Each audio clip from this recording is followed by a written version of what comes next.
آج میرپور میں آٹا ڈیلرز ایسوسی ایشن نے سابق صدر بار و چیئرمین پی این اے ذوالفقار احمد ایڈوکیٹ کی قیادت میں کمشنر میرپور ڈویژن چودھری رقیب سے آٹا کے موجودہ بحران اور قیمتوں میں بے تحاشا اضافہ کے معاملہ میں ملاقات کی۔ وفد نے کمشنر میرپور سے کہا کہ آپ میرپور ڈویژن میں مظفر آباد حکومت کے نمائندے ہیں، اس لیے ہم عوام کی جانب سے چند گزارشات آپ کے ذریعہ حکومت وقت تک پہنچانے کے لیے ذمہ دار افراد کے وفد کی شکل میں آپ کے پاس حاضر ہوئے ہیں۔ ملاقات میں وفد نے جو گزارشات پیش کی وہ کچھ اس طرح تھی: آٹا کی قیمتوں میں مزید 330 روپے کی فوری کمی کرتے ہوئے اسے پرانے نرخوں پر بحال کیا جائے۔ تینوں ڈویژن میں سرکاری کوٹا کی تقسیم کار برابری کی سطح پر ہونی چاہیے۔ حالیہ دنوں میں شناختی کارڈ کی بنیاد پر فی فرد کی گنتی کی بنیاد پر جو ظالمانہ اور بادشاہی حکم جاری کیا گیا ہے، اسے ہم یکسر مسترد کرتے ہیں اور مطالبہ کرتے ہیں کہ وہ نوٹیفکیشن فوری واپس لیا جائے۔ میرپور ڈویژن کا جو سرکاری کوٹا نصف کیا گیا ہے اسے بھی تسلیم نہیں کرتے ہیں۔ فوری کوٹے کی سابقہ مقدار بحال کی جائے۔ میلز مالکان کو تنبیہ کی جائے کہ وہ آٹا کی ناقص کوالٹی میں بھی بہتری لائیں،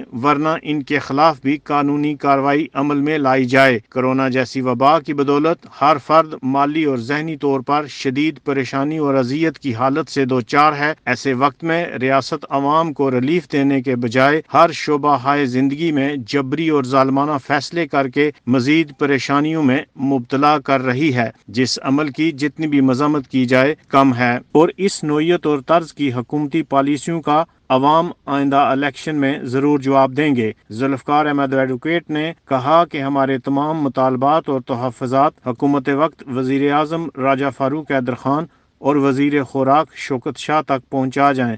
اگر حکومت نے 16 جنوری تک ہمیں مؤثر جواب نہ دیا اور ہمارے مطالبات تسلیم نہ کیے گئے تو ہم آئندہ کا لائے عمل کا اعلان کریں گے۔ ملاقات کرنے والے وفد میں سردار عظیم خان، فرحان چوہان، احتشام الحق ایڈوکیٹ، ہمایوں پاشا، انعام الحق ایڈوکیٹ کے علاوہ ڈیلر ایسوسی ایشن کی بڑی تعداد بھی موجود تھی۔